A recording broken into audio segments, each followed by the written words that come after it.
hari ini atas nama pribadi teman-teman sekalian, media, para jurnalis yang juga saya banggakan, terima kasih. Hari ini sungguh spesial karena tadi kami telah melakukan silaturahim dan juga diskusi tentang berbagai isu kebangsaan. Kami tentunya bersepakat bahwa menjalin silaturahim itu tanpa batas waktu dan secara retrospektif bersamaan dan kedekatan Bapak Surya Paloh ini juga berawal saat berjuang bersama dengan ayahanda Bapak Susilo Bambang Yudhoyono, Ketua Majelis Tinggi Partai Demokrat tahun 2004 yang lalu. Dan tentu sebagai sahabat dan juga sebagai negarawan, beliau berdua ingin terus meyakinkan bahwa regenerasi terjadi dengan baik dan tentunya semua bertanggung jawab untuk menyiapkan masa depan Indonesia yang lebih baik. Oleh karena itu, kami tentu bersepakat dan semakin mengintensifkan komunikasi baik secara bilateral antara Partai Nasdem dan Partai Demokrat, namun juga dengan sahabat kami PKS, dan tentunya selalu membuka untuk terus berkomunikasi dan bersahabat dengan partai-partai politik lainnya. Semangatnya adalah mari kita lakukan perubahan dan perbaikan, change for a better Indonesia, perubahan tentu untuk Indonesia yang semakin baik ke depan, change for a better future of Indonesia, untuk masa depan Indonesia yang lebih baik. Kami juga senantiasa mengapresiasi ketika Nasdem juga selalu menggelorakan semangat restorasi yang sebenarnya memiliki 4 elemen utama. Mohon maaf kalau salah Pak Surya Paloh. Kami membaca juga mengikuti bahwa yang pertama maknanya adalah memperbaiki, mengembalikan, memulihkan, dan mencerahkan. Pak Surya Paloh dan teman-teman Nasdem juga memiliki semangat yang sama dengan Partai Demokrat untuk perubahan dan perbaikan ke depan. Yang jelas, apa yang menjadi kekuatan dalam semangat ini adalah bukan hanya sekedar mengubah sesuatu yang tidak diperlukan, bukan hanya sekedar berbeda, tetapi kita juga tentu mengapresiasi karena sejatinya Republik ini berdiri tegak, eksis sampai dengan hari ini dan insya Allah seterusnya sampai kapanpun karena adanya apresiasi dan penghormatan kepada para pemimpin, kepada para senior dan pemerintahan sejak kemerdekaan yang dipimpin oleh Presiden Soekarno, lalu Presiden Soeharto, Presiden Habibie, Presiden Abdurrahman Wahid, Presiden Megawati Soekarno Putri, Presiden Susilo Bambang Yudhoyono, dan hingga kini Presiden Joko Widodo. Kalau ada yang baik, segala capaian tentu semangatnya adalah kita lestarikan dan kita lanjutkan. Tetapi kita juga harus jujur sebagai bangsa. Bukankah kita sendiri yang harus selalu tumbuh dan memperbaiki dan menyempurnakan segala ikhtiar kita sebagai sebuah bangsa yang besar? Oleh karena itu, sejumlah isu, terutama terkait dengan ekonomi dan kesejahteraan rakyat, keadilan dan penegakan hukum, serta demokrasi dan kebebasan berpendapat, seyogyanya harus menjadi perhatian kita seiring dengan upaya kita terus meningkatkan pembangunan sumber daya manusia Indonesia yang lebih maju lagi. Dan tadi secara khusus kami membahas, dan luar biasa Pak Surya Paloh ini mengatakan akan menjadi yang terdepan, dan kami akan menjadi yang terdepan, Nasdem maupun Demokrat, untuk menolak isu yang saat ini juga terus meresahkan, yaitu wacana sistem pemilu proporsional tertutup versus proporsional terbuka. Sejatinya kita yang terus mengalami perubahan-perubahan sepanjang zaman telah meyakini bahwa sistem pemilu proporsional terbuka adalah yang terbaik, yang relevan dan dibutuhkan dalam demokrasi semajemuk dan dinamis Indonesia ini. Kalau kita kembali lagi ke sistem proporsional tertutup, artinya kita setback, mundur sekian belas tahun ke belakang, rugilah kita semua karena hak rakyat dirampas. Bukankah kita ingin memilih yang terbaik dari para wakil rakyat maupun pemimpin kita di negeri ini? Oleh karena itu jangan sampai ada hak rakyat yang dirampas sehingga rakyat dipaksa seperti membeli kucing dalam karung. kita tidak tahu siapa yang akan kita pilih. Inilah sejatinya bagaimana kita ingin mempertahankan sistem pemilu proporsional terbuka. Dan yang lebih mengherankan adalah ketika tahapan-tahapan pemilu sudah berjalan, sudah semakin mendekat menuju ke 14 Februari 2024 nanti, kok tiba-tiba masih saja dibikin supaya tidak tenang kita semua untuk mempersiapkan diri menuju pemilu. Justru sesuatu yang sangat fundamental harusnya dibicarakan baik-baik, melibatkan semua. Jangan ada paksaan tertentu yang bisa kita sesali sebagai bangsa. Oleh karena itu kami sepakat bahwa ini semua harus kita jaga, jangan sampai ada upaya-upaya alihkan kita ke demokrasi yang sentralistik. Padahal kita ingin partai-partai politik juga semakin modern, semakin maju dan juga egaliter. Yang terakhir, saya juga ingin menyampaikan bahwa kami juga ingin selalu meyakini bahwa komunikasi yang terjadi antara tiga parpol, saya ulangi lagi, Nasdem, PKS dan Demokrat, bisa semakin baik dan intensif. Selalu ada kemajuan dan progresnya. Saya juga sering ditanya melalui sejumlah juru bicara, termasuk juga Kepala Bapopsa, banyak teman-teman media yang bertanya, Demokrat bagaimana? Sudah jelas bahwa sikap dan posisi politik Partai Demokrat yang kami sampaikan pada tanggal 23 Januari 2023 yang lalu itu resmi, dan tentu itu bukan hanya sekedar test the water, bukan hanya sekedar uji coba saja, tetapi setelah melewati sebuah proses konsultasi, komunikasi yang intensif antara saya pribadi sebagai Ketua Umum dengan Ketua Majelis Tinggi Partai Demokrat Bapak SBY, dan tentunya masukan dari berbagai pihak internal kami, baik jajaran di tingkat pusat, daerah maupun kabupaten kota. Kami sepakat bahwa untuk mengusung perubahan dan perbaikan, kita juga harus bisa memberikan ruang kepada Saudara Anies Baswedan untuk bisa menjadi calon presiden atau bakal calon presiden yang juga diyakini bisa membawa atau merepresentasi gerakan perubahan tadi. Tentunya kita terus berikhtiar. Justru pertanyaan sesungguhnya adalah apa yang dilakukan kami saat ini pada tahapan memfinalisasi, meyakinkan bahwa ketiga partai politik memang benar-benar bisa duduk bersama dalam sebuah visi besar, dan tentunya kita semakin intensif berkomunikasi, membangun chemistry dengan Saudara Anies Baswedan, karena sejatinya kesepakatan dan juga kesamaan cara pandang tadi Pak Surya Paloh mengingatkan, bukan hanya ukuran rasional, tetapi juga secara emosional, secara spiritual, dan itulah yang ingin kami terus bangun, sehingga mudah-mudahan apa yang kami sampaikan ini juga bisa menjawab apa yang selama ini ditanyakan oleh para media ataupun teman-teman wartawan sekalian.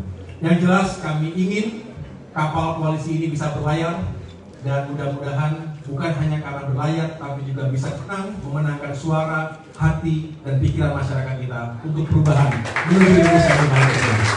Demikian yang dapat saya sampaikan.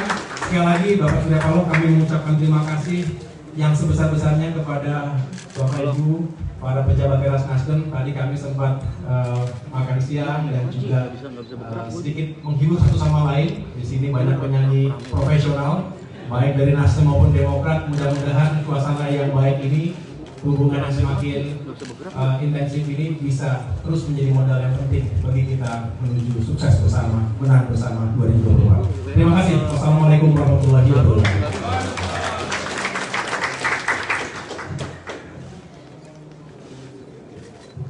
Assalamualaikum warahmatullahi wabarakatuh. Selamat siang, malam, sore. Salam sejahtera untuk kita semua. Tentu yang saya hormati dan yang membanggakan Ketua Dewan Perwakilan Pusat Partai Demokrat, Mas Ahaye beserta seluruh jajaran PAS DPP Partai Demokrat, saudara dan kawan-kawan pers.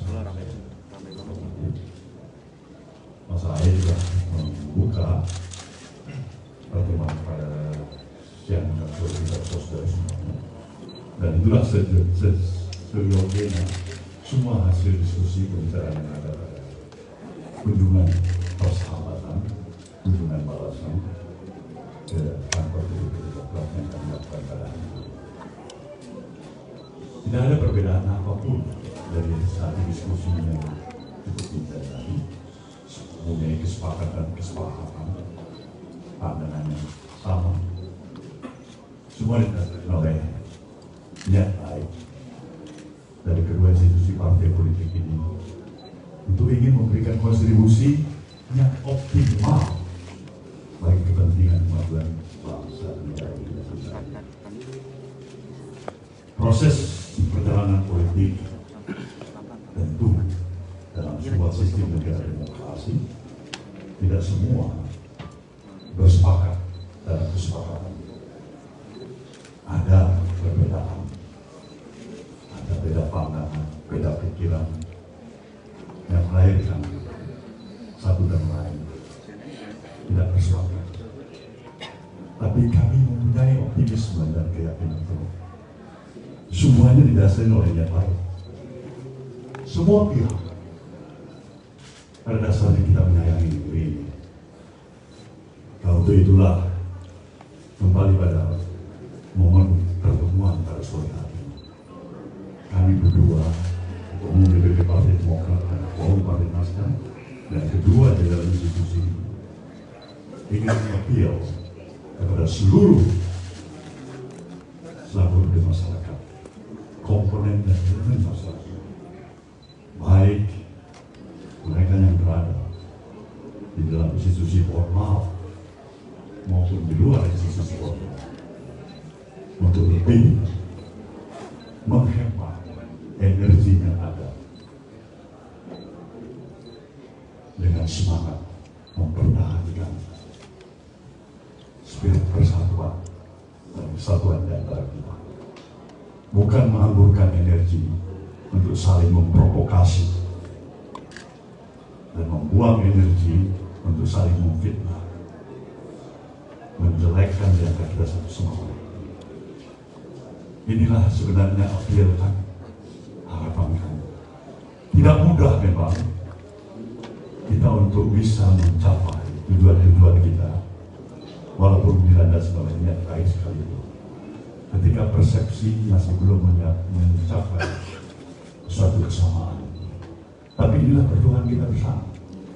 Termasuk saudara bisa merasakan apa yang dikatakan oleh Ketua Umum Partai Demokrat Mas Ahaye di dalam menghadapi situasional keadaan, bagaimana hasil akhir keputusan Mahkamah Konstitusi dalam sistem proporsional terbuka dalam pemilu kita yang kita pertahankan atau berubah dari sistem proporsional terbuka. Sekali lagi dari pembicaraan kami tadi, kami merasa sayang 1000 kali sayang. Modal besar untuk melanjutkan pembangunan yang telah dicapai oleh pemerintah pada saat ini itu disebabkan tersedianya kondisi yang kondusif atau stabilitas yang kita miliki. Ini modal bagi kita. Ini modal bagi pemerintahan Jokowi dan kawan-kawan. Tentu sebagai anggota koalisi pemerintahan, Nasdem berkomitmen dan menjaga sepenuh agar perjalanan daripada seluruh prestasi yang dicapai tidak dirusakkan oleh satu dan lain hal. Kami bersyukur juga bahwasanya sikap pemerintah jelas bersama dengan Dewan Perwakilan Rakyat, bersama dengan 8 fraksi yang ada di DPR RI menyatakan kesepakatan untuk lebih memberikan ruang, mendukung, mempertahankan sikap proporsional terbuka. Nah, ini berkaitan tadi. Jadi di luar sesuatu yang barangkali kemampuan akal sehat kami, kalau memang terjadi sebaliknya, dan kami bisa menyatakan prediksi kami, mudah-mudahan kami salah, mudah-mudahan Demokrat dan Nasdem salah. Ancaman terhadap stabilitas jangan sempat terjadi. Kami perlu menyatakan ini. Kenapa? dan sayang pada negeri. Inilah hal yang diperlukan utarakan pada saudara semuanya mengenai masalah koalisi di antara Demokrat, PKS, Nasdem, masalah Anies yang dijelaskan tadi. Saya pikir tidak ada perbedaan sedikitpun. Pada teman-teman semuanya kami mengucapkan terima kasih atas seluruh perhatian dan mengikuti terus-menerus proses daripada perjalanan ketiga institusi partai politik. Kami juga yakin dan percaya masih memiliki optimisme yang kokoh dan kuat bahwasanya perjalanan pemilu pada tahun 2024 yang akan datang, baik Pilpres maupun Pilpres, akan dalam suasana yang lebih bersahabat, tidak mencekam, tidak menimbulkan ekses dan stabilitas, tidak merusak persatuan dan semangat kebersamaan di antara kita. Pilihan boleh berbeda, tapi cinta, sayang, komit kepada persatuan tetaplah di atas semua ini. Ini harapan kami, sama optimisme kami, pemerintah, kami yakin akan menjadi sebuah wasit yang akan memerankan fungsi peran pemerintahan untuk menjaga jalannya pemilu yang jujur dan berkeadilan. Insya Allah kita tidak memberikan tempat pada siapapun yang mencoba untuk merusak suasana kebatinan, semangat persatuan, memberikan timbulnya reaksionis, pikiran-pikiran radikalisme yang merusak persatuan kita, yang mengorbankan persatuan demi kepentingan kelompok semata-mata. Bagi kami itu selesai. Kami yakin itu diperlukan perjuangan dan kami butuh bantuan kawan-kawan pers untuk tetap konsisten sebagai pers yang independen, jurnalis yang memberikan peran ikut membantu karakter nation and building Indonesia, watak kebangsaan kita. Itu harapan kami. Demikianlah keterangan kami. Semoga teman-teman semuanya bisa memahami. Terima kasih.